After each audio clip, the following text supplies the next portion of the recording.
Ram friends. కొద్ది రోజుల క్రితం రామ్ చరణ్ అయ్యప్ప స్వామి మాలధారణలో ఒక దర్గాకి వెళ్తే మత సామరస్యం, సెక్యులరిజం అని అన్నారు.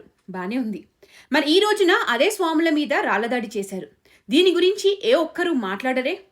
ఇప్పుడొచ్చి ఇది తప్పు, ఇలా స్వాముల మీద రాళ్లదాడి ఎందుకు చేశారు అని అడగరే? దర్గా లోపలికి వెళ్తే వా వా అన్నారు. ఇప్పుడు మస్జీద్ ముందు నుండి స్వామిలు ఉన్న బస్సు కూడా పోకూడదంట. పాకిస్తాన్, ఆఫ్ఘనిస్తాన్, బంగ్లాదేశ్లో అనుకునేరు కాదు, మన దేశంలోనే, అందులోనూ ఆంధ్రప్రదేశ్లో రాయచోటిలో. Celebration while traveling to Sabrimala and playing bhakti songs were allegedly attacked by radical Islamists. Now, Ayyappa Swami devotees chanted slogans like Jai Shri Ram, which led to tense protests by Muslims. TV ఛానళ్లు news ఎలా చూపిస్తున్నాయో వింటారా ఒకసారి? వినండి. రాయచోటిలో అయ్యప్ప స్వాములు నిరసనకు దిగారు. రాత్రి అయ్యప్ప స్వాములు ప్రయాణిస్తోన్న బస్సుపై అల్లరి మూకలు రాళ్లతో దాడి చేశారు. అల్లరి మూక రాళ్ల దాడులపై అయ్యప్ప భక్తులు ఆగ్రహం వ్యక్తం చేశారు. అల్లరి మూకలు అంట. ఇది వీళ్ళ జర్నలిజం. ఒక వాస్తవాన్ని చెప్పలేని బతుకులు జర్నలిస్టులు వీళ్ళు. సో టీవీ ఛానళ్లు ఎలాగో నిజాలు చెప్పవు, మరి నిజమేంటి? బస్సులో అయ్యప్ప స్వాములు హిందూ భక్తి గీతాలు ఆలపించినందుకు బస్సుపై దాడి జరిగింది. మ్యూజిక్ వాల్యూమ్ చాలా బిగ్గరగా ఉందని, బయటకు వినిపిస్తోందని, దాన్ని ఆపాలని అబ్దుల్లాలు కోరారు. అయితే అంతటితో ఆగకుండా బస్సులో ప్రయాణిస్తున్న భక్తులపై దాడికి దిగారు. డ్రైవర్పై కూడా దాడి చేశారు. ఈ వీడియోలో బస్సును పెద్ద సంఖ్యలో ప్రజలు చుట్టుముట్టి హంగామా సృష్టిస్తున్నది మీరు చూడొచ్చు. ఇది 2 రోజుల క్రితం న్యూసే, వైరల్ అయ్యింది కూడా. కానీ న్యూస్ ఛానల్స్ మాత్రం చూపించలేదు. ఒకప్పుడు చంద్రబాబు నాయుడు గారు ప్రసంగిస్తున్నప్పుడు ఆజాన్ వినిపిస్తే రెస్పెక్ట్ ఇచ్చి మాట్లాడడం ఆపేశారు. సవాళ్లు మనకు ఇక్కడుండే 2 నిమిషాలు.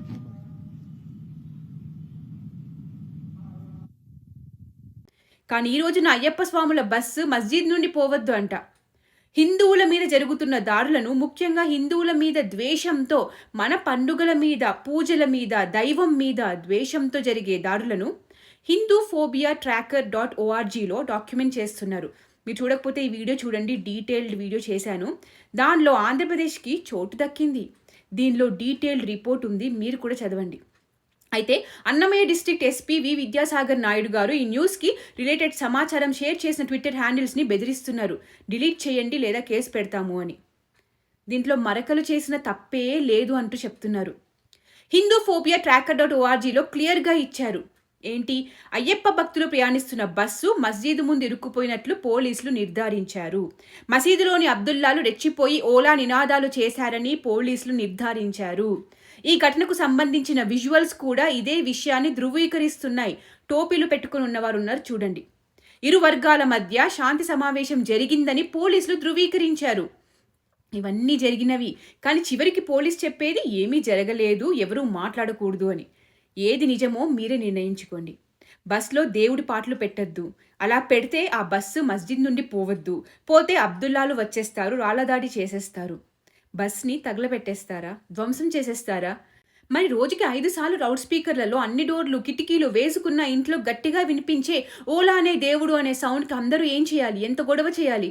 హిందువులు, జైన్లు, క్రైస్తవులు, బౌద్ధులు, ఇలా అబ్దుల్లాలు కాని వారు అందరి ఇళ్లలోకి సౌండ్ వస్తుంది కదా రోజుకి 5 సార్లు. మేము ఓపికగా ఉండట్లేదా? వింటూ ఊరుకోవట్లేదా? ఇదేనా సమానత్వం అంటే? ఇదేనా సెక్యులరిజం అంటే? అమరన్ మూవీ చూస్తే మన దేశంలోనే ఉంటూ ఇక్కడ గాలి పీలుస్తూ తిండి తింటూ ఆజాదీ ఆజాదీ అని దేశాన్ని ముక్కలు చేయాలి అని మన దేశపు ఆర్మీ జవాన్ల మీద రాళ్లదాడి చేసిన జాతిని చూస్తే మీకు ఎలా అనిపించింది? సినిమాలో చూసాం, ఇప్పుడు నిజంగా కళ్ళ ముందు జరుగుతూనే ఉన్నాయి. వీడు చూడండి, నైట్ మస్జిద్ ముందర జై శ్రీరామ్ అని మొదలుపెట్టింది వాళ్ళే అంట. తోసుఫ్ సోను ఈయన పేరు. ఇలాంటి అకౌంట్స్ మీద పోలీసులు, ప్రభుత్వం ఎలాంటి చర్యలు తీసుకోరు కదా. జై శ్రీరామ్ అన్నారు, అందుకే చేశామని చెప్తున్నారా? ఈ అకౌంటే కాదు, 100 అబ్దుల్లా అకౌంట్లు వాళ్ళు చేసిన దాడిని గర్వంగా పోస్ట్ పెట్టుకున్నారు, ఇన్స్టాగ్రామ్లో స్టోరీస్ పెట్టుకున్నారు. వాళ్ళ మీద ఎలాంటి యాక్షన్ తీసుకోరు, కానీ పోలీస్ మాత్రం ఇది గొడవే కాదు అంటున్నారు. వీళ్ళ సెక్యులరిజం ఇది. మనతోనే, మన దేశంలో, మన రాష్ట్రంలో, మన ఊరిలోనే మనతోనే ఉండే కొందరు అబ్దుల్లాల మనోగతం ఇది. జై శ్రీరామ్ అంటే తంతారు, రాళ్ళేసి సన్మానం చేస్తారు అని చెప్పకనే చెప్పి మద్దతిస్తున్నారు చేసే వాళ్ళకి. జరిగిన చర్యకి ఒక్కడంటే ఒక్కడు, ఒక్క అబ్దుల్లా కూడా ఇలా చేయడం తప్పు అని అనడం లేదు. ఇది అత్యంత భయాన్ని కలిగించాల్సిన విషయం కదా. ఎందుకంటే తప్పుని చేసేవాడిని వాడు తప్పుడు వాడు ఇలా చేయడం తప్పు అని అనకుండా కరెక్ట్ చేశాడు అని అంటున్నారంటే వాళ్ళ మనసులో ఎంత ద్వేషం ఉండొచ్చు. సమయం వస్తే వాడు అదే చేస్తాడని కదా అర్థం. రాయచోటిలో అయ్యప్ప స్వాములు మాత్రం నిరసన వ్యక్తం చేశారు. ఆగలేదు. ప్రతి హిందువులా కుంభకర్ణ నిద్రపోలేదు. జై శ్రీరామ్ నినాదాలతో మాకు న్యాయం చేయాలి అని అడిగారు. ఆంధ్ర హిందువుల్లో తెగింపుకి ధైర్యానికి నా సెల్యూట్. కనీసం ప్రశ్నించారు, రోడ్ల మీదకి వచ్చారు. తప్పు జరిగితే ఇలా ప్రశ్నించండి. ప్రశ్నించకపోతే పోలీసులు కూడా మన నోర్లే నొక్కేసే ప్రయత్నం చేస్తున్నారు. కనీసం ఎవరికి చెప్పకూడదంటే ఇలా జరిగిందని.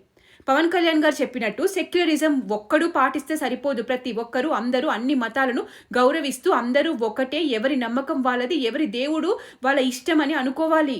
ఒక హిందువే అనుకుంటే సరిపోదు. అది జరగని నాడు ఒక హిందువే ఎన్ని రోజులు అంటాడు సమానమే అందరూ అని అన్న ఎలాంటి మార్పు ఉండదు. ఇలాంటి దాడులు ఆగిపోవు. సో మీ తోటి సెక్యులర్ ఫ్రెండ్స్ని అడగండి, ఇదేనా సెక్యులరిజం అని. పవన్ కళ్యాణ్ గారు కూడా తిరుపతిలో జరిగిన దానికి స్పందించారు. మరి రాయచోటి గురించి ఎందుకు మాట్లాడట్లేరు? అక్కడ పోలీసులు ఎందుకు ఇలాంటి ఇన్ఫర్మేషన్ బయటికి ఇస్తుంటే మీ మీద అరెస్ట్ చేస్తామని ఎందుకు బెదిరిస్తున్నారు? డెఫినెట్గా ఇది ఒక డిప్యూటీ చీఫ్ మినిస్టర్గా కాకుండానే ముఖ్యమంత్రి వరకు కూడా వెళ్ళవలసిన విషయం ఇది. వాళ్ళు మాట్లాడి ఇలా పోలీసులు సమాచారం ఇచ్చే వాళ్ళని బెదిరించడం మాత్రం ఏమాత్రం కరెక్ట్ కాదు. సో వాళ్ళు చర్యలు తీసుకుంటారని నేను ఆశిస్తున్నాను. అండ్ వన్స్ అగైన్ ఆంధ్రప్రదేశ్లో రాయచోటిలో అయ్యప్ప స్వాములు రోడ్ల మీదకి వచ్చి నిరసన చేసి మాకు న్యాయం జరగాలి అని ఎలా అయితే ప్రశ్నిస్తున్నారో అలా ప్రతి ఒక్కరు వాళ్ళకి కష్టం వచ్చినప్పుడు సంఘటితమై కలిసి కట్టుగా ఉండి ప్రశ్నించాలి, అడగాలి, న్యాయం కావాలి అని. అడగంది అమ్మాయినా పెట్టదంటారు కదా. సో ప్రశ్నించడం నేర్చుకుందాం. జై భారత్, జై హింద్.